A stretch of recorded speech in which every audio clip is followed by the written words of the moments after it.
Hey, what's up guys? In today's video, we're going to be going over some very interesting PlayStation news. So if you end up enjoying the video, drop it a like, and if you haven't already, make sure you subscribe. So the first topic in the video has to do with the success of the Last of Us HBO show and how that is in turn affecting the success of the Last of Us video game. So we're going to be reading from PlayStation Universe, where the headline reads, "The Last of Us HBO sends sales of The Last of Us Part 1 and Remastered through the roof." Sales of Naughty Dog's The Last of Us Part 1 and The Last of Us Remastered have spiked by 230% and 322% respectively in wake of the launch of HBO's The Last of Us series last week. That's according to Christopher Drink on Twitter, who noted that in the case of The Last of Us Part 1, the sales spike was in box sales alone, so presumably it's also seen a further boost in digital copies sold. I kind of saw this coming a little bit, but not really, because apparently this Last of Us HBO show is so successful that the sales of the original game, the remastered version, and The Last of Us Part 1 have sold like an increase of both over 200%. So I don't know what those actual numbers are. Maybe PlayStation will give an official update on the sales of those games after all 9 episodes of The Last of Us HBO come out. I have no idea. So I'm very interested to see where the sales were before the show came out and where they are now, and especially where they will be by the time this show comes to a conclusion, especially if it keeps this insanely high success rate that it's at. And so yeah, guys, I found this very interesting. What do you guys think? Down below, let me know your thoughts on the fact that the Last of Us HBO show is so successful that it is increasing the sales of the original game. Moving on to the next topic in the video, we have some very interesting updates regarding Spider-Man 2, and the first one has to do with the release window.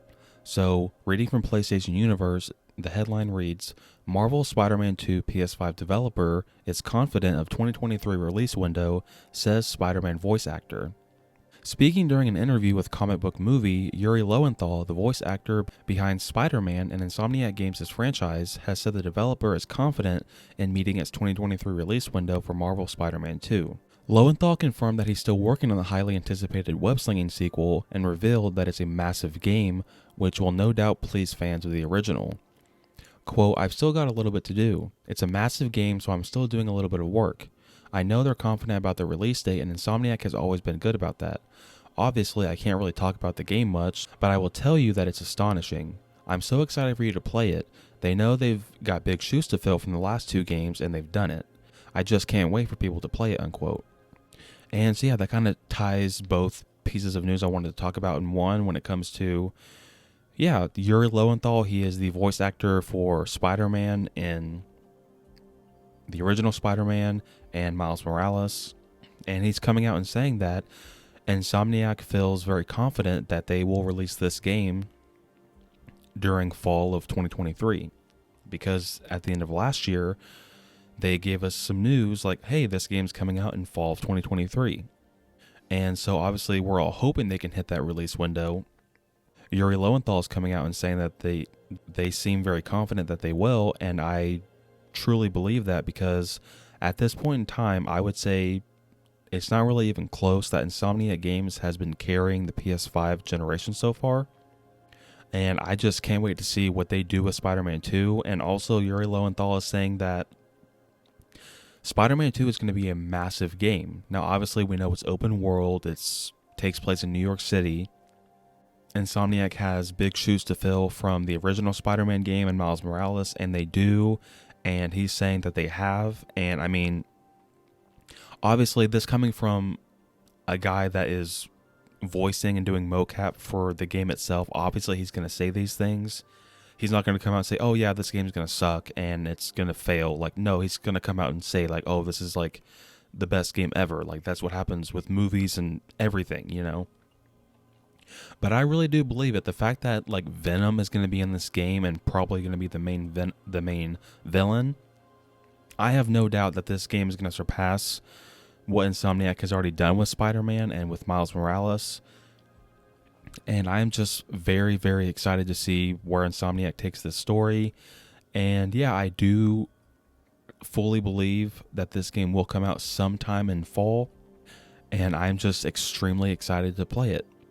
So what do you guys think? Down below, let me know your thoughts on Yuri Lowenthal coming out and saying that Insomniac Games feels very confident in this game hitting its release window, and also what do you think about him saying that this game is going to be even bigger than the previous Spider-Man games? Moving on to the final topic in the video, I want to briefly go over this very unfortunate news regarding Forspoken. So once again, reading from PlayStation Universe, the headline reads, Forspoken's original pitch/plan reportedly unrecognizable in the product as it is now. Forspoken is gearing up for its release tomorrow, but according to a post by journalist Alex Donaldson on Twitter, the original pitch/plan for Luminous Productions' ambitious project is unrecognizable in the final product we have today. Donaldson revealed that he's been told a bunch of details about the game, including the fact it changed directions drastically during development, and that it's a far cry from what was originally planned for the game. Quote, people have said to me the original pitch/plan is unrecognizable in the product as it is now. This happens to many games mid-dev, but Forspoken basically appears to be a particularly extreme case, where it really went through the ringer in terms of changing and morphing, unquote.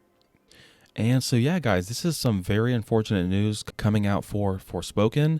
Now, me personally, I don't really care about this too much because I am not playing this game. I tried the demo and I played about 5 minutes and I uninstalled it because the graphics to me looked really bad and the gameplay was very average at best, and the dialogue was extremely cringe, and I just couldn't take any more of it. And you know, a lot of people are playing this game now because apparently I think it comes out tomorrow and it's getting very mixed reviews. Apparently half the people say they love it, half the people say they hate it. But for me personally, I am easily going to pass on this. And it seems like apparently the original pitch for this game, because originally, if you guys remember, I think back in 2020 during the Future Games showcase for PlayStation, this game was originally called like Project Athia or whatever. And it seemed pretty promising, like, oh, it's this new IP coming from Square Enix. You know, and then we got some trailers and it's like, oh, okay. But then the one thing that Square Enix dropped was like this 5-10 minute, not like a demo, but like a gameplay trailer from what I can remember. And everyone like ripped into the dialogue and was like, oh, this is so cheesy and cringe. Yeah, I mean, for at least for me, the writing has to be somewhat decent. And from what I've heard, the writing is absolutely terrible.